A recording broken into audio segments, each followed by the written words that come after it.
नमस्कार मित्रों, पराशर ज्योति संस्थान के इस यूट्यूब चैनल पर आपका स्वागत है। एक बार फिर मैं बब्बन कुमार सिंह। मित्रों, आज सूर्य ग्रहण पर कुछ चर्चा करेंगे। आपको पता है 10 जून को सूर्य ग्रहण हो रहा है। हालांकि ये भारत में नहीं देखा जाएगा, भारत इसलिए यहाँ इसका कोई सूतक नहीं लागू होगा और इसलिए पारंपरिक रूप से पूजा पाठ और सारी चीजें मंदिर खुले रहेंगे, पूजा पाठ होता रहेगा। लेकिन भारत के कुछ हिस्सों में, लद्दाख और अरुणाचल प्रदेश में आंशिक सूर्यग्रहण देखा जाएगा। तो उन इलाकों में थोड़ा सूतक वगैरह लागू हो सकता है, लेकिन प्रायः भारत में ये लागू नहीं हो रहा है। मित्रों, ये सूर्य ग्रहण जो हो रहा है, ये भारतीय समय अनुसार जो हो रहा है, ये हो रहा है 11:42 पर शुरू होगा आंशिक सूर्य ग्रहण के रूप में, और ये लगभग दिन के 3:30 पर ये वलयाकार दिखेगा। क्योंकि ये जो सूर्य ग्रहण हो रहा है वलयाकार हो रहा है, जिसको एनुलर बोलते हैं, जिसमें रिंग ऑफ फायर बनता है ना, ये उस तरह का हो रहा है। और पिछला जरूर है, जो अभी पिछले दिसंबर में हुआ था वो पूर्ण सूर्य ग्रहण था, लेकिन उससे पहले जो हुआ था वो भी वलयाकार था। और ये जो है शाम में ये वलयाकार दिखेगा 4:52 पर रिंग ऑफ फायर दिखेगा, जिस इलाके में देखा जा सकता है। हालांकि एशिया के अधिकांश इलाकों में ये आंशिक रूप से देखा जाएगा, और अमेरिका वगैरह में भी ये प्रायः उत्तर अमेरिका में, यूनाइटेड स्टेट ऑफ अमेरिका वगैरह लेकर सब जगह ये आंशिक रूप से देखा जाएगा। ये वलयाकार जो है, जो पूर्ण रूप में जो दिखेगा वो कनाडा में दिखेगा। ये कनाडा में ही शुरू हो रहा है। यूनिवर्सल टाइम के हिसाब से ये 8:12 पे कनाडा में शुरू होगा, और ग्रीनलैंड से होते हुए ये रूस में ये दिन के मैंने 13:11 मैंने 1:11 यूटीसी के अनुसार खत्म हो जाएगा। ये जो है सूर्य ग्रहण 5 घंटे से 1 मिनट कम का सूर्य ग्रहण है। और ये जो है सबसे खास बात है कि ये सूर्य ग्रहण जो है अमेरिका में, चीन में, रूस में, कनाडा में, मंगोलिया में, इस सब जगहों पर ये चंद्रग्रहण भी देखा गया था। अभी जो पिछला 15 दिन पहले चंद्रग्रहण हुआ था वो भी देखा गया था, और ये सूर्य ग्रहण भी देखा जाएगा। इसलिए चीन, अमेरिका, कनाडा, रूस, मंगोलिया, इन सब इलाकों में ये इसका इम्पैक्ट विशेष रूप से देखा जाएगा, जो हम आपको आगे बताएंगे। ये देखिए, पंचांग की जो अभी जब सूर्य ग्रहण जब होगा, जब एकदम डीप स्थिति में रहेगा, जो अमावस्या की स्थिति खत्म होगी और प्रथमा तिथि शुरू होगी, उस समय का हमने बनाया है भोपाल के समय के अनुसार। तो ये हो रहा है 4:23 पर आ रहा है, 4:23 पर 17 सेकेंड्स पर ये जो है जो बनाया है, ये तुला लग्न की कुंडली बनी है। और इस समय जस्ट अमावस्या है। अमावस्या आपको पता है, अमावस्या का दिन है, राहु इसके स्वामी होते हैं। गुरुवार का ये दिन है, तो गुरु इसके स्वामी होंगे। मृगशिरा नक्षत्र है तो मंगल इसके स्वामी होंगे। शूल योग है तो शूल योग के भी गुरु स्वामी होते हैं। नागकरण है, नागकरण के स्वामी हम जहाँ देखते हो मंगल है, लेकिन कुछ लोग इसको राहु केतु के रूप में इसको देखते हैं, नोडल ही इसका देखते हैं। शुक्र का हो रहा होगा इस समय, शुक्र का हो रहा है। खास बात ये है कि ये इस समय जब होगा तो अर्थ त्रिकोण में सर्वाधिक 99 अंक है। तो कहने का मतलब है कि अर्थ त्रिकोण इस सूर्य ग्रहण के बाद बहुत प्रभावी होगा। और सूर्य ग्रहण के बारे में आपको पता है कि सूर्य ग्रहण का रिजल्ट जो है बहुत, कई लोग सालों में मानते हैं, लेकिन आप मान कर चलिए कि 6 महीने तो इसका रिजल्ट दिखता है। अभी जो दिसंबर में सूर्य ग्रहण हुआ था, और उसमें भी हमने देखा उस समय जो पूर्ण सूर्य ग्रहण हुआ था और भारत में भी देखा गया, उसका क्या आफ्टर इफेक्ट हुआ हमने आपको अभी आपने देखा है कोरोना के रूप में। तो लेकिन इस बार ये सूर्य ग्रहण उस तरह से प्रभावी नहीं है, इसलिए कि ये किसी अयनांत के आसपास में नहीं हो रहा है। मैंने जो समर सोलिस्टिक है ये अभी दूर है इससे। जैसे पिछला जो हुआ था 26 दिसंबर, वो बहुत नजदीक था, उसके आसपास था, विंटर सोलिस्टिक के आसपास हुआ था। जब सोलिस्टिक के आसपास जब होता है सूर्य ग्रहण, तो उसका इम्पैक्ट बहुत ज्यादा होता है। तो एक खास बात ये भी है दूसरी चीज है, भारत में ये अधिकांश जगहों बल्कि नहीं देखा जाएगा कहना चाहिए, केवल अरुणाचल और लद्दाख वाले इलाकों में देखा जाएगा। इसलिए एक तो सूतक भी लागू नहीं होगा, इसका इम्पैक्ट भी उस तरह से नहीं लोग महसूस करेंगे, खासकर क्षेत्रफल और वो सारी चीजों पर। ये जो सूर्य ग्रहण हो रहा है ये वृषभ राशि के मृगशिरा नक्षत्र में हो रहा है और इसकी डिग्री जो है यदि आप देखें तो 25-39 पर पड़ा, 25-26 के बीच में है। सूर्य 25-39 पर, चंद्रमा वहां से क्रॉस करेंगे उसी अंश से। तो और वहां संयोग से जब इस सूर्य ग्रहण हो रहा है तो नोडल जो एक्सिस है, राहु चूंकि रोहिणी नक्षत्र में है तीसरे चरण में, तो 9 डिग्री का अंतर होगा दोनों में, क्योंकि राहु जो है 16 समस्तीपुर में 17 डिग्री 16-17 के बीच में है। और ये लेकिन मरकरी जो है, बुध जो है इस समय रहेगा 26-33 पर, लगभग 1 अंश के अंतर पर ही रहेगा, तो पूर्ण रूप से अस्त रहेगा और साथ में अभी वक्री भी है। खास बात है जब सूर्य ग्रहण हो रहा है तो बुध जो है साथ में है कंबस्ट होकर और वक्री होकर, और साथ में शनि भी वक्री चल रहे हैं। और संयोग से जब ये पड़ रहा है, ये सूर्य ग्रहण हो रहा है, तो शनि जयंती भारत में मनाई जाएगी। तो शनि जयंती के कारण और शनि वक्री है, तो इसका इम्पैक्ट कुछ हद तक जरूर हम देख सकते हैं। ये मृगशिरा नक्षत्र के प्रथम चरण में हो रहा है, तो प्रथम चरण में होने के कारण निश्चित रूप से ये जो है, जो लोग, और प्रथम चरण जो होता है मृगशिरा नक्षत्र किसी भी उसका धर्म प्रभाव को बढ़ाता है। हम धर्म अर्थ काम मोक्ष में बांटते हैं, तो 4 चरण को, तो ये पहले चरण में हो रहा है। तो जो लोग धर्म के अनुसार आचरण कर रहे होंगे और जिनका वृषभ राशि के मृगशिरा नक्षत्र के प्रथम चरण में कोई पहले से ग्रह हो और वो धर्म के आचरण माने ड्यूटीफुल हो अपने कर्तव्य में, तो उनके लिए ये कतई खराब नहीं होगा। लेकिन जो हमारी नेचुरल और सोशल जो हमारी ड्यूटी है, यदि हम उसको प्रॉपर ढंग से नहीं कर रहे होंगे तो निश्चित रूप से ऐसे लोगों को ये विशेष रूप से प्रभावित करेगा। और ये हमने कहा तुला लग्न की कुंडली बन रही है और राहु 8वें भाव में दिख रहे हैं। इसमें तुला लग्न की कुंडली में तो टॉरस 8वां होता है और 8वें भाव में सूर्य चंद्र राहु के अलावा बुध होंगे। लेकिन नवांश में स्थिति बदल जाती है, नवांश में सिंह नवांश में मंगल शामिल हो जाते हैं। हालांकि देखिए ये जब ग्रहण हो रहा है तो इस समय ग्रहण में बेसिकली सूर्य चंद्र राहु के अलावा बुध ही शामिल हो रहे हैं। राहु रोहिणी के दूसरे चरण में है और ये मृगशिरा के प्रथम चरण में ये अमावस्या हो रहा है, जिस समय पूर्ण अमावस्या की है उस इसलिए अमावस्यांत हो रहा है तो कह सकते हैं। तो और 9 अंश से ये हो रहा है, तो एक तरह से आप देखिए तो इसमें प्राइमरीली मृगशिरा नक्षत्र प्रभावित हो रहा है और राहु वहाँ है उसमें, तो राहु भी रोहिणी में है, तो रोहिणी भी कहीं ना कहीं प्रभावित होगा। और रोहिणी में जब से राहु आए हैं, आपको पता है किस तरह से भारत में अभी कोविड की स्थिति फैली, तो ये चीज़ कहीं ना कहीं ये फिर से ये कहीं ना कहीं प्रभाव बढ़ा रहा है। हालांकि कोविड के हमने दौर को थाम लिया है, लेकिन इसका आफ्टर इफेक्ट में जो चीज़ें हो रही हैं, जैसे फंगस, ब्लैक फंगस और व्हाइट फंगस की बात आ रही है, तो इन सब कारणों से आप देखेंगे कि कहीं ना कहीं आफ्टर इफेक्ट बढ़ सकता है। जिन लोगों की कुंडलियों में हेल्थ इश्यूज कोई इंडिकेट कर रहा होगा और जिन लोगों ने कहीं ना कहीं अपने शरीर के लिए जो धर्म का पालन नहीं किया होगा, ड्यूटी शरीर की रक्षा के लिए जो ड्यूटी नहीं की होगी, तो ऐसे लोग प्रभावित हो सकते हैं। तो स्पेशली मृगशिरा नक्षत्र और रोहिणी नक्षत्र और वाले लोगों को ध्यान रखना है। और सामने ज्येष्ठा में केतु है, लेकिन ट्रू नोट से केतु आ चुके हैं इसमें अनुराधा में, तो अनुराधा और ज्येष्ठा इन नक्षत्रों में वाले लोगों को भी थोड़ा सा सतर्क रहना चाहिए। यदि इनके प्रोमिनेंट उस आसपास में 5 डिग्री के अंश में यदि यह ग्रह हो तो निश्चित रूप से इन लोगों को भी ये देखना चाहिए।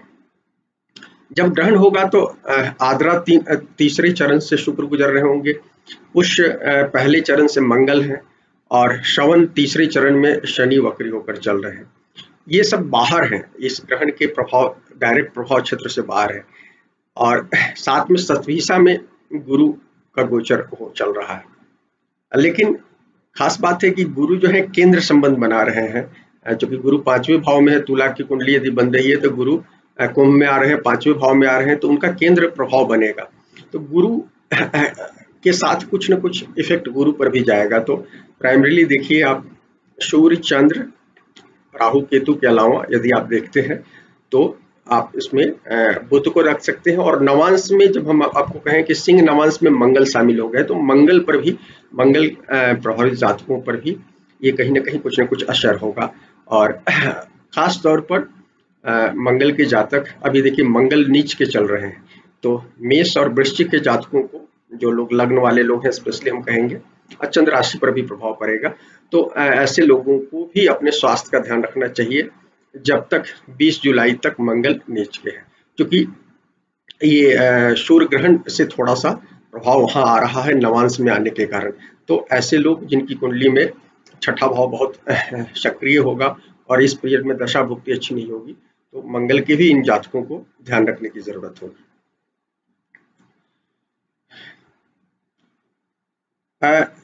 इस समय राशि के आधार पर देखें तो सबसे ज्यादा वृषभ और वृश्चिक की राशि, चूंकि इसी वृषभ में हो रहा है, सामने केतु वहां बैठे हैं वृश्चिक में, तो इन लग्न और राशि इन लोगों को सर्वाधिक प्रभावित करेगा। और स्पेशली 20 से 30 डिग्री के, चूंकि ये हो रहा है 25-26 के बीच में हो रहा है, तो 20 से 30 डिग्री, 5 डिग्री का हम लेते हैं आगे पीछे, तो आप देखिए पूरा 20 से 30 डिग्री तक, मैंने तीसरे द्रकन में वाले हिस्से में यदि जिन लोगों का महत्वपूर्ण ग्रह है, तो ऐसे लोगों को, चाहे लग्न है, चाहे चंद्र है, चाहे गुरु चंद्र है या सूर्य है, ऐसे लोगों को, या प्रोमिनेंट 1-2 ग्रह बैठे हैं, तो ऐसे लोगों को निश्चित रूप से बहुत ज्यादा सावधान रहना चाहिए। ऐसे लोग प्रभावित होंगे और इनकी इन लोगों का हेल्थ की तो समस्या हो सकती है, साथ में इनकी लिविंग कंडीशंस में भी कहीं ना कहीं इम्पैक्ट पड़ेगा, माने इकोनॉमिकली, सोशली ये कहीं ना कहीं प्रभावित हो सकते हैं। इस बात को ध्यान रखने की जरूरत है।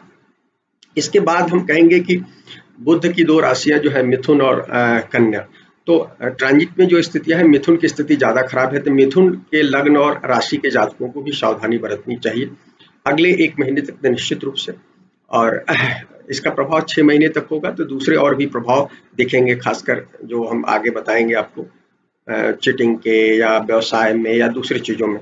अभी हम हेल्थ के पॉइंट ऑफ व्यू से बता रहे हैं, तो मिथुन के जातक सबसे, कन्या के जातक क्योंकि उनकी दूसरे ग्रहों की कंडीशनिंग अच्छी है, तो इसलिए कन्या के जातक कम प्रभावित होंगे, लेकिन उनको भी सावधान होना चाहिए। लेकिन मिथुन के जातक को ज्यादा सावधान होना चाहिए, क्योंकि वक्री भी है और कम्बस्ट भी है, और चूंकि ये 23 जून तक वक्री है, तो 23 जून तक तो निश्चित रूप से मिथुन के जातक और कन्या के जातक दोनों लोगों को सावधान रहना चाहिए। इसके बाद जो 2 और राशियां जो प्रभावित होंगी, उसमें तुला और मकर, हम तुला और मकर के जातकों को कहेंगे। कर्क और सिंह को तो हम नहीं कह रहे हैं, इसलिए कि कर्क और सिंह के जातक तो प्रभावित होंगे ही यदि दशा भुक्ति उनकी खराब है, और सूर्य और चंद्र दोनों इसमें प्रभावित होते हैं ग्रहण में, चाहे चंद्र ग्रहण हो या सूर्य ग्रहण हो, तो ये तो प्रभावित होंगे। लेकिन इसके अलावा हम जो कहना चाहते हैं कि आपको तुला और मकर राशि को भी प्रभावित करेंगे। तुला के लिए खास तौर पर जिनके चूंकि ढैया चल रही है, चौथे घर में है, तो घरेलू मामले में तुला के जातकों को, माता के मामले में उनकी हेल्थ प्रभावित हो सकती है, तो ऐसे लोग जातकों को ध्यान रखना चाहिए। मकर के जातक को सबसे ज्यादा ध्यान रखने की चाहिए, रिलेशनशिप में ध्यान रखना चाहिए, और कुछ लोगों का जिनका पहले से शनि खराब हो और अभी वक्री शनि है, खासकर वक्री शनि हो, तो उनको भी हेल्थ का भी ध्यान रखना चाहिए, और किसी भी रिलेशनशिप में विशेष रूप से इनको भी, मकर के जातक को भी ध्यान रखना चाहिए। मृगशिरा पर थोड़ा सा और बात कर लेते हैं, क्योंकि मृगशिरा के प्रथम चरण में हो रहा है।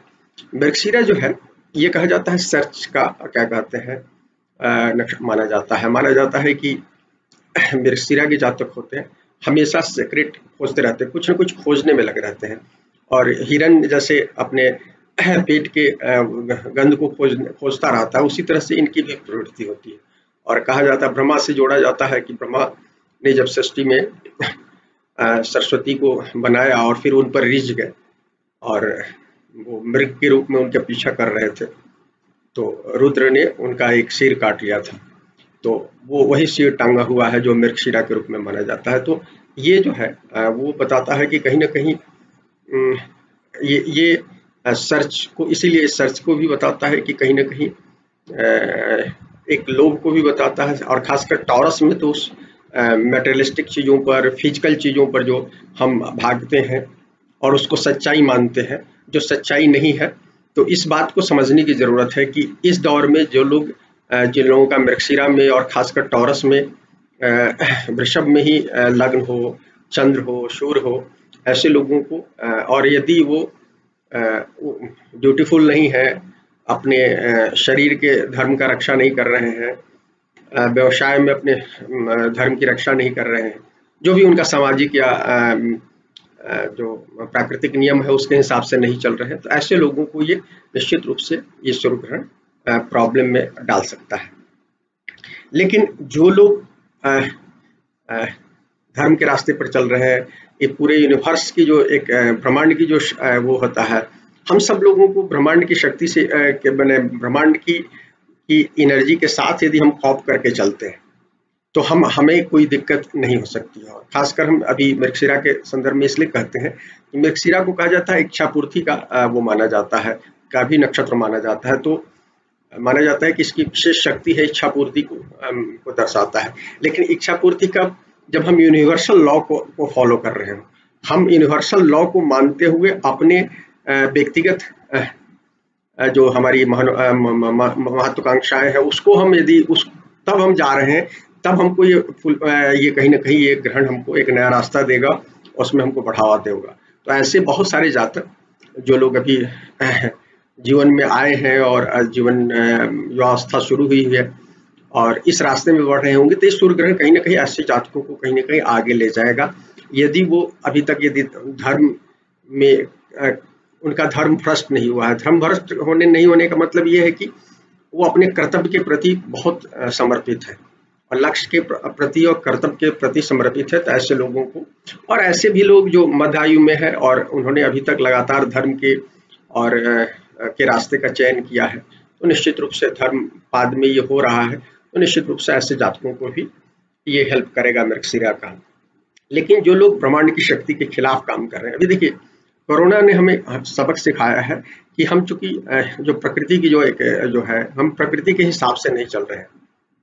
देखिए पृथ्वी गोलाकार एक क्षेत्र है जिसकी एक सीमित क्षमता है। हम आबादी के मानक से बड़े हो गए हैं और हम सब लोग नेचुरल हैबिटेट को छोड़कर हम शहरों में आकर बस गए हैं, जहाँ की न हवा शुद्ध है, न पानी शुद्ध है, न पर्यावरण के दूसरे आयाम शुद्ध है।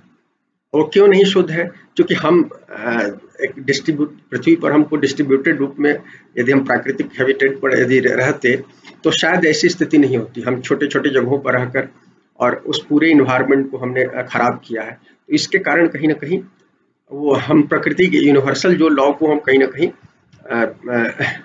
उल्लंघन कर रहे हैं। तो इसलिए ये हमको ये हम कोरोना जैसी बीमारी पूरी, और हर शताब्दी में इस तरह की होती है जब हम एक्सेस करते हैं लाइफ में, जो यूनिवर्सल लॉ है उसके खिलाफ जाकर काम करते हैं, जो हम कर रहे हैं, तो निश्चित रूप से इस तरह की स्थिति होती है। तो अभी वृषभ और इसमें वृश्चिक में जो अभी ग्रहणों का जो श्रृंखला चल रही है वो हमारे कालपुरुष कुंडली के दूसरे और 8वें भाव को बैलेंस करने आई है। तो उसमें ये नक्षत्र मृगशिरा में हो रहा है। तो आप मानकर चलिए कि मृगशिरा नक्षत्र में पैदा होने वाले लोग या मृगशिरा जिनका प्रोमिनेंट है, ऐसे लोग यदि अपने कर्तव्यों का पालन नहीं किया है, जिन्होंने धर्म का पालन नहीं किया है, प्रकृति के नियमों का पालन नहीं किया है, ऐसे लोग निश्चित रूप से इस सूर्य ग्रहण के बाद एक बड़े बदलाव से गुजरेंगे। कुछ लोग हेल्थ के मामले में गुजरेंगे, कुछ लोग अपने प्रोफेशन के मामले में ये होगा, किसी को रिलेशनशिप के मामले में होगा। तो अलग अलग तरह से जैसा आपका वो हो रहा है। ये जो है हमने पहले भी कहा था, ये 14 जो अभी पिछला जो 14 दिसंबर 2000 में हुआ था, 20 में जो सूर्य ग्रहण हुआ था, उससे कम प्रभावी होगा। इसलिए उस समय कई ग्रह थे वहाँ और शनि और गुरु का मिलन भी हुआ था। तो हमने कहा था कि वो चीजें हो रही, तो उससे तुलनात्मक रूप से इसका प्रभाव आप मानकर चलिए कि कम रहेगा और ये इफेक्टिव कम होगा। लेकिन कम क्या होगा, ये उस मानक पर हम देख सकते हैं कि जिस तरह से हम अभी प्रभावित हुए उस तरह की तीव्रता नहीं होगी, लेकिन इंटेंसिटी कम हो सकती है। लेकिन बहुत सारे लोग प्रभावित हो सकते हैं। अभी कोरोना बाद की जो अभी और तीसरे वेव की बात आ रही है, तो हमें इसको बहुत हल्के से नहीं लेना चाहिए। सूर्य ग्रहण और ग्रहण जो है कहीं ना कहीं एक बड़े बदलाव की ओर संकेत करता है। और पिछला सूर्य ग्रहण चाहे 2019 का 26 दिसंबर का सूर्य ग्रहण हो, या ये 14 दिसंबर का सूर्य ग्रहण हो 2020 का, या 19 वाला या 20 वाला, ये सब कहीं ना कहीं बहुत सारे ग्रहों के साथ थे और वो इस इफेक्ट को बता रहे थे। उस हिसाब से ये सूर्य ग्रहण, और भारत में तो देखा भी नहीं जाएगा, तो उस हिसाब से इसका कम इम्पैक्ट होगा। प्राय कहा जाता है कि सूर्य ग्रहण जो होते हैं, स्पेशली चाहे चंद्र ग्रहण हो या सूर्य ग्रहण, ये देश के मामले में, मंडेन मामले में ज्यादा इसका इम्पैक्ट होता है। और मंडेन मामले में होने का मतलब है कि देश प्रभावित होता है, चाहे वो प्राकृतिक रूप से प्रभावित होता हो या युद्ध वगैरह से प्रभावित होता हो, सीमा विवाद वगैरह से प्रभावित होता हो, या वहाँ के नेता प्रभावित होते हैं, तो ये देखा जाता है। तो इस संदर्भ में देखिए तो भारत में दो क्षेत्रों में ये देखा जाएगा। शाम में, देर शाम में जब सूर्यास्त हो रहा होगा, उस आसपास में देखा जाएगा, अरुणाचल और लद्दाख में। और दोनों क्षेत्र जो है भारत के लिए बहुत सेंसिटिव है। तो अरुणाचल और लद्दाख जो है ये चाइना की वहां पर नजर लगी हुई है। अरुणाचल पर इसलिए लगी हुई है कि वो लद्दाख भारत से मांग रहा है, या लद्दाख पर वो अपनी दावेदारी करता है, और उसके बदले में वो अरुणाचल पर दावेदारी करता है कि भारत यदि लद्दाख उसे दे दे तो अरुणाचल में वो दावेदारी बंद कर दे। तवांग वाले क्षेत्र में भी वो इस तरह से। तो अभी लगातार खबरें आ रही हैं कि अरुणाचल, लद्दाख दोनों पर चीन की नजर रखी हुई है, और ये सूर्य ग्रहण कहीं न कहीं सीमा विवाद को की ओर इंडिकेट करता है। तो ये सीमा विवाद की ओर इंडिकेट कर रहा है, और मंगल नीच के हैं, और इस समय हमें बहुत ज़्यादा सतर्क रहने की ज़रूरत है। पहली रूप से एक हमारे जो पड़ोसी चीन की तरफ से सतर्क रहने की ज़रूरत है। दूसरे रूप में हमको सतर्क रहना चाहिए कि इन दोनों क्षेत्रों में कुछ प्राकृतिक घटनाएं भी हो सकती हैं, या वेदर से संबंधित हो सकती हैं, क्योंकि वृश्चिक में हो रहा है तो वेदर को भी, चूंकि जलीय होता है तो वेदर भी प्रभावित हो सकती है, तो कुछ वेदर में से संबंधित कुछ चीज़ें हो सकती हैं। तो ये सारी चीज़ें, इससे हमको ये होना चाहिए। तो इस क्षेत्र में जो लोग निवास करते हैं उनको थोड़ा सा सतर्क रहना चाहिए, और भारत सरकार को भी इस क्षेत्र पर नजर रखनी चाहिए। हालांकि सरकार रख रही है, बावजूद हमारा काम है, हम कह रहे हैं।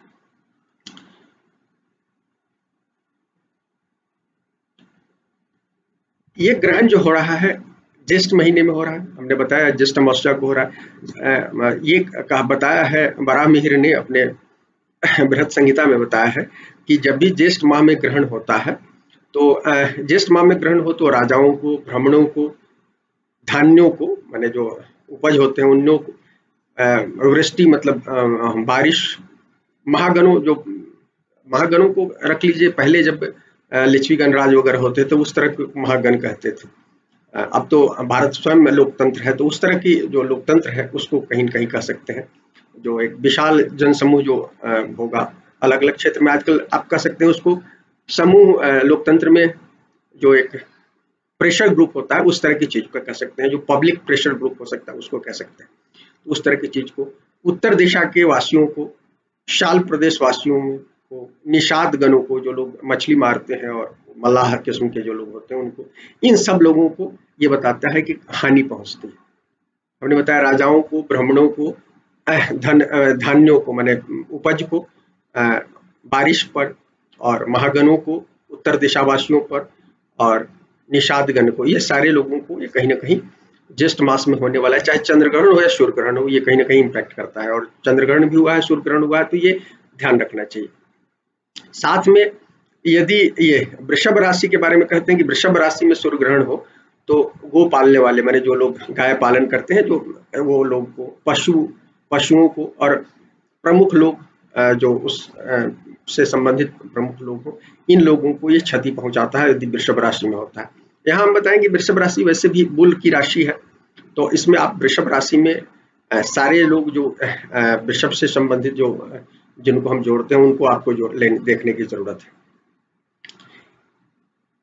वराह मिहिर ने उसी उसमें क्या कहते हैं, बृहद संहिता में लिखा है कि यदि बुध ग्रसित हो, चूंकि बुध अभी कंबस्ट भी रहेंगे और वक्री भी है, तो हमने बुध का निकाला है, तो ग्रहण के समय बुध यदि ग्रस्त हो इस ग्रहण में डायरेक्ट, तो कहते हैं कि गंगा यमुना की तराई, गंगा यमुना की तराई कहने का मतलब कन्नौज वाला इलाका पूरा आप कह सकते हैं, यूपी का वो हिस्सा जो गंगा यमुना के बीच वाला जो हिस्सा है, वो सरयू जो अयोध्या के पास का जो इलाका है, नेपाल प्रदेश जो लिच्छवी गणराज वो नेपाल में है, हमने हम वैशाली गणराज की जगह मैंने लिच्छवी की बात की, लेकिन दोनों गणराज जी थे, जिसमें वैशाली गणराज की मैं बात करना चाहता था पिछला, जो मैंने लिच्छवी की बात कर ली। तो लिच्छवी नेपाल का, जहाँ महात्मा बुद्ध का जन्म हुआ था, तो ये नेपाल की तराई से वाला हिस्सा। सोन नदी जो पटना और यूपी के बीच का जो हिस्सा है, रोहतास और यूपी के कुछ कुमायूं वाला रीजन कह सकते हैं। स्त्रियों को, राजाओं को, योद्धाओं को, बालक को और विद्वान आदमी को नष्ट करता है। कब? जब बुद्ध ग्रस्त हो। इसके अलावा हम कहेंगे कि बुद्ध जब वो है तो बुद्ध से प्रभावित जो जातक है उनको भी कहीं ना कहीं प्रभावित होता है। जो स्कॉलर होते हैं, बुद्ध से प्रभावित लोग, मार्केटियर होते हैं, ये लोग भी होते हैं। तो ऐसे लोगों को भी इस पीरियड में कहीं ना कहीं, और चूंकि कंबसन हो रहा है, हमने राशियों में तो बोल ही दिया है कि मिथुन के जातक को सबसे ज्यादा आपको यह होने की जरूरत है। उसके अलावा कन्या को थोड़ा सा कम, लेकिन कन्या के जातक भी प्रभावित होंगे। और जो लोग मार्केटिंग के फील्ड में है, जो लोग स्कॉलर है, अपनी बात को कोट करके बहुत सारी चीजों को करते हैं, ऐसे लोगों को इस समय कहीं ना कहीं ये सूर्य ग्रहण प्रभावित करेगा। ये पूरी दुनिया के लिए लागू होता है। जहां देखा जाएगा वहां के लोगों को ज्यादा ये इम्पैक्ट डालेगा, और भारत जैसे जहां देखा नहीं जाएगा उसका इम्पैक्ट कम होगा। लेकिन यदि हमने कहा कि वो 5 डिग्री आसपास में है तो इम्पैक्ट आप पर प्रभावी इम्पैक्ट देख सकते हैं। खासकर हमने बताया चाहे वो टॉरस में हो 5 डिग्री आगे पीछे 25 डिग्री के आसपास, तो इसलिए मैंने कहा कि 20 से 30 डिग्री, चाहे वो हो वृश्चिक में हो, तो ऐसे लोगों को सावधान रहना चाहिए। एक और चीज कहना चाहते हैं कि जिन जातकों का शनि की ढैया चल रही हो, शनि का 7.5 ही चल रहा है, ढैया किसको चल रही है? मिथुन को चल रही है, तुला को चल रही है, तो हमने अलग से बताया ही है। इन दो जातकों को भी क्या कहलाता है, सावधान रहना चाहिए। और 7.5 ही चल रही है किन लोगों की? धनु की, मकर की। धनु की लास्ट 7.5 है, मकर के बीच की 7.5 है, और कुंभ की शुरुआती 7.5 है। तो ऐसे दोनों जातकों, हालांकि कुंभ पर इम्पैक्ट थोड़ा सा कम होगा, रिलेशनशिप वगैरह और हेल्थ का थोड़ा सा इशू हो सकता है, लेकिन इम्पैक्ट होगा 7.5। तो ऐसे लोगों को इस समय में शनि की आराधना करनी चाहिए, हनुमान जी की आराधना कर सकते हैं। हनुमान की आराधना से भी वो इस समय करना चाहिए। ये शनि की जो चीजें हैं उसको दान धर्म कर सकते हैं। भारत में तो वैसे भी देखा नहीं जाएगा अधिकांश हिस्सों में, तो शाम में जाकर आप दान कर सकते हैं। काले कपड़े, तिल, काली जो चीजें होती हैं, उड़द, कपड़े, फूल, कुछ भी इस तरह की जो चीजें हैं, कीले, इस तरह की जो चीजें दान होती है, सरसों तेल, इनको यदि आप दान करते हैं तो कहीं ना कहीं इसका इम्पैक्ट थोड़ा सा कम होगा। ये हम आपको कहना चाहते हैं कि ये जो पीरियड है, इस समय आप सूर्य ग्रहण के बाद शाम में यदि आप, हालांकि भारत में देखा नहीं जाएगा, लेकिन जहां देखा जाएगा स्पेशली वो लोग करें। और यदि मानते हैं तो यहाँ भी आप उस दिन या अगले दिन निश्चित रूप से नमक के पानी से सफाई कीजिए, गंगा जल की इस्तेमाल कर सकते हैं। ऐसे लोग, जो लोग थोड़ा सा मानते हैं, वो कर सकते हैं। हालांकि हमने कहा कि भारत में नहीं देखा जाएगा तो ये बाध्य नहीं है, लेकिन जहां देखा जाएगा ये जरूर करना चाहिए। और हम भारत में नहीं देखा जाएगा, बावजूद हम भारत के लोगों को कहना चाहेंगे कि इस पीरियड में, जब सूर्य ग्रहण का पीक पीरियड है 4:30 के आसपास हम बताया, तो 4 से 5 के बीच में आप जरूर यदि कर सकते हैं तो गायत्री या महामृत्युंजय से हवन करें। और अभी तो पूजा पाठ आप कर ही सकते हैं, लेकिन ऐसे भी कहा गया है कि ब्रह्मा ने वरदान दिया था राहु को कि जब वो देवताओं से हार गए थे, आदिति के पुत्र से हार गए थे, क्योंकि ये कश्यप के पुत्र हैं, राहु भी जो है उनकी माता कश्यप की पत्नी थी, तो ये अपने चचेरे भाइयों से, देवताओं से हार गए थे। तो इन्होंने तप किया था, तो ब्रह्मा ने इनको कहा था कि जो ग्रहण के समय, छाया ग्रहण के समय जब वो होगा, जो लोग हवन करेंगे उसमें आपके हिस्से मिलेगी। तो इस समय यदि आप हवन करते हैं तो कहीं ना कहीं छाया के जो है प्रभाव, राहु के प्रभाव को कम करते हैं। तो आप या तो महामृत्युंजय मंत्र से या गायत्री मंत्र से यदि आप हम कर सकते हैं तो जरूर करें। हालांकि यहाँ नहीं देखा जाएगा, उसके बाद हमारा निवेदन है कि आप करें। जो लोग कर सकते हैं ये 4 से 5 के बीच करें। तो ये कहीं ना कहीं, कई लोगों ने पूछा है कि क्या करना चाहिए, तो जो लोग कर सकते हैं हवन करें। इस हवन का आपको बहुत फायदा होगा। मित्रों, एक चीज हम और कहना चाहते हैं कि सूर्य ग्रहण या चंद्र ग्रहण, स्पेशली सूर्य ग्रहण, हमको आत्मिक रूप से सोचने के लिए विवश करता है, आत्मनिरीक्षण करने का मौका देता है। और कल का जो समय है, निश्चित रूप से 10 तारीख को यदि आपको अपने को शांत रखें, कहा जाता है कि ग्रहण के समय में शांत रखना चाहिए, कोई भी मेजर डिसीजन नहीं लेने चाहिए, इसलिए कि जो डिसीजन होता है उसमें बहुत सारे आपको ऑब्जेक्टिव आपका जो होता है वो पूर्ण नहीं होता है, इसलिए कि बहुत सारे फैक्ट्स आपके पास नहीं होते और आप लिमिटेड फैक्ट्स के आधार पर निर्णय करते हैं और बाद में आपको समझ में आता है कि आपने गलती कर दी।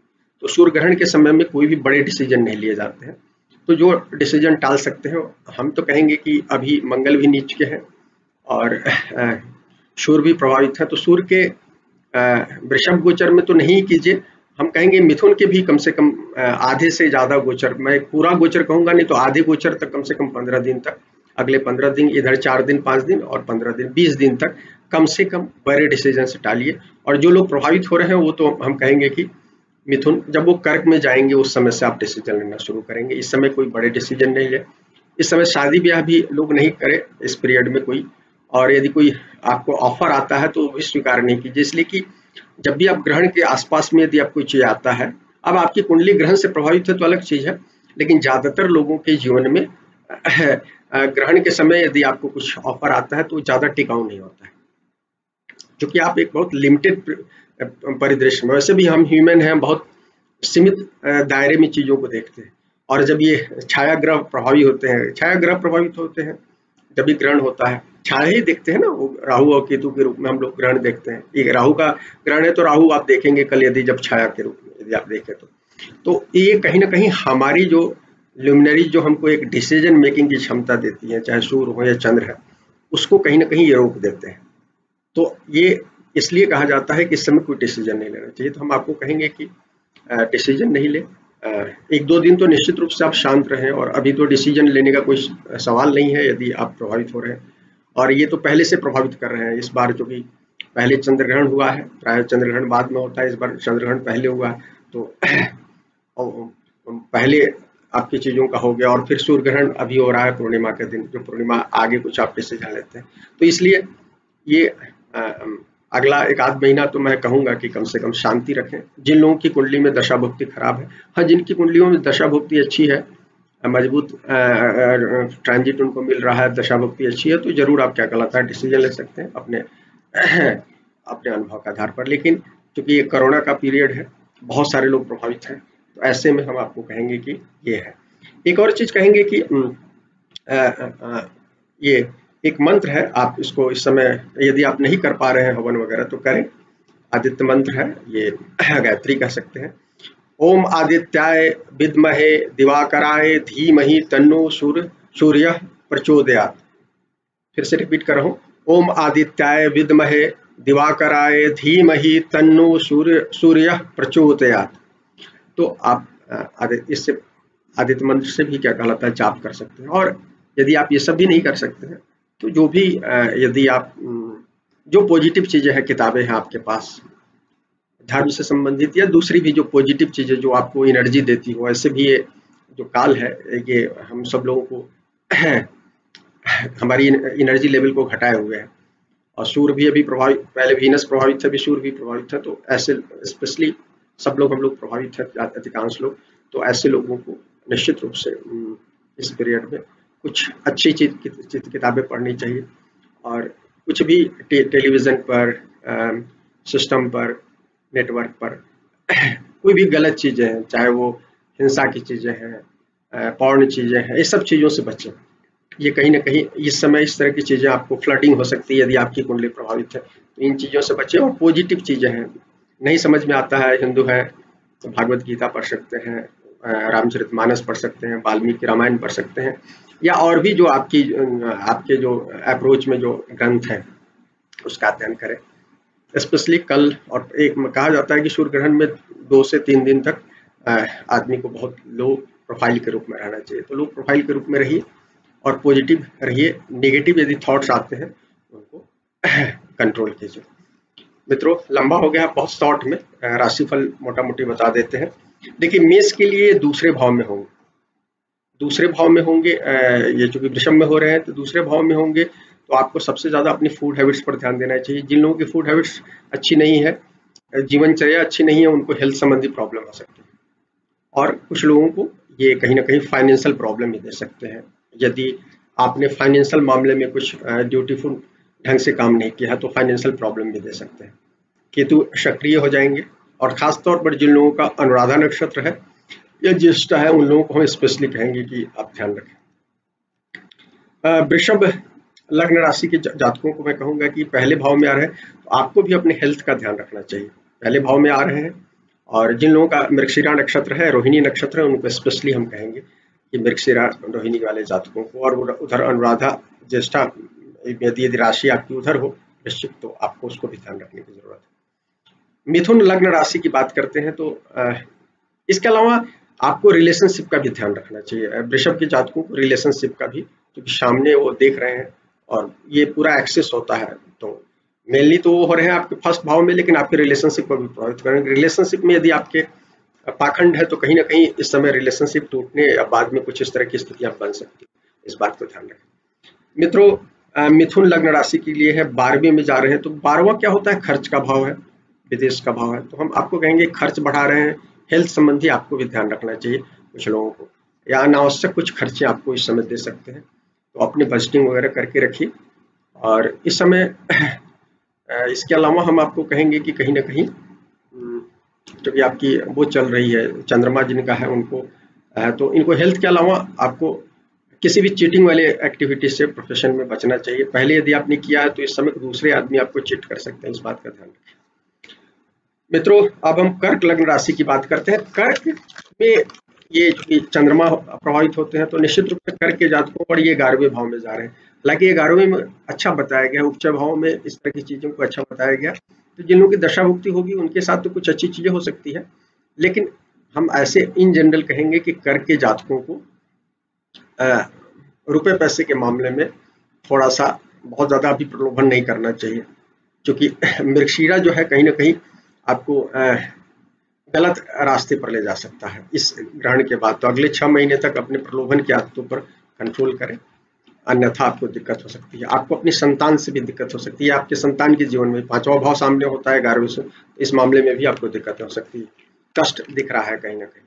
मित्रों, सिंह लग्न राशि की बात करते हैं। इसमें 10वें भाव में होगा। 10वें भाव में होने के कारण हालांकि वीनस प्रभावित नहीं हो रहे हैं, लेकिन हम आपको कहेंगे कि आपको टॉरस में हो रहा है, डायरेक्ट नहीं हो रहे हैं लेकिन उनकी राशि हो रही है, तो आपको अपने कर्म स्थल पर बहुत ओवरलोडेड हो सकते हैं और आपकी पिछली गलतियों के कारण कुछ लोगों की नौकरी खोने की स्थितियां भी बन सकती है।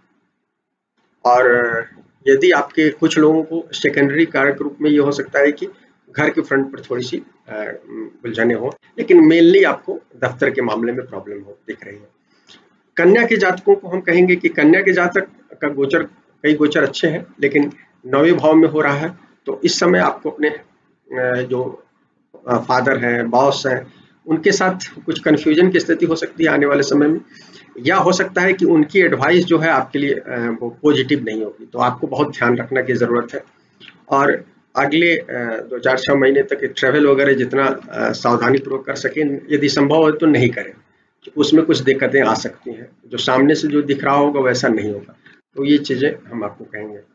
छोटे भाई बहन के मामले में भी कुछ लोगों को प्रॉब्लम हो सकती है, कन्या के जातकों को उस रिलेशनशिप में कुछ दिक्कतें हो सकती हैं, इस बात का ध्यान रखें। तुला के जातकों के लिए हम कहेंगे मित्रों, तुला 8वें भाव में हो रहा है तो इनको सबसे ज्यादा सतर्क होना चाहिए।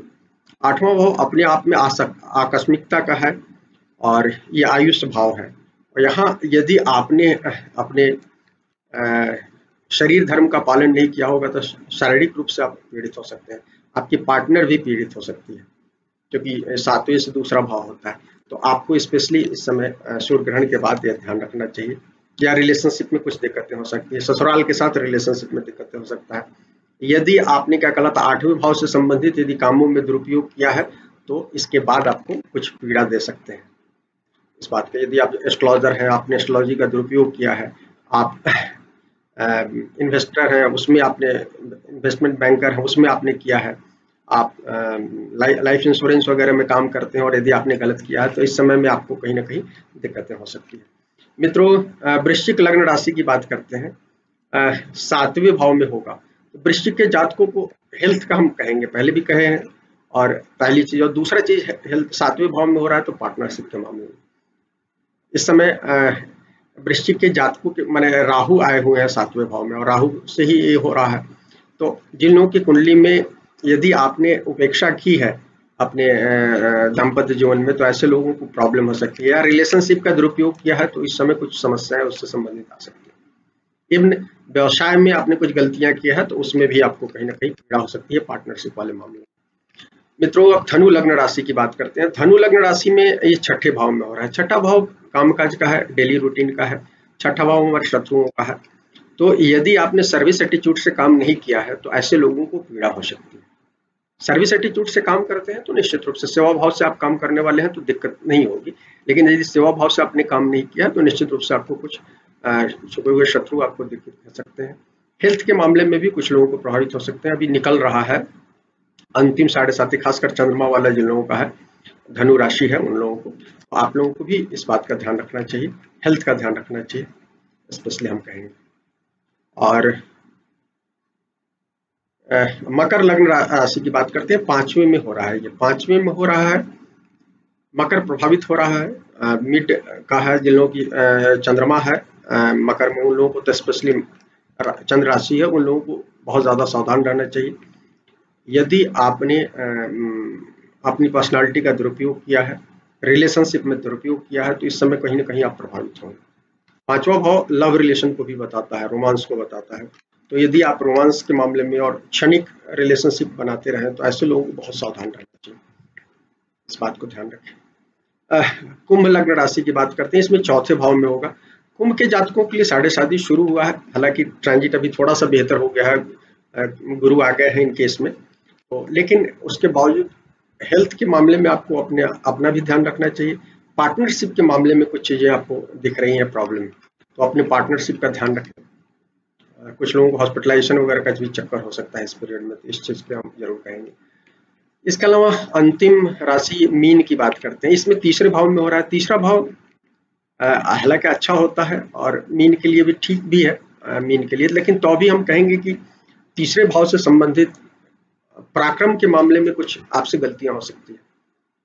फैक्ट्स पूरे नहीं होने के कारण आप गलत डिसीजन ले सकते हैं अपने पराक्रम में, और उसके कारण दिक्कत होती है। तो एक्शन सोच समझ कर ले, अगले 1 महीने में तो निश्चित रूप से, और आगे 6 महीने तक भी कम से कम ध्यान रखें।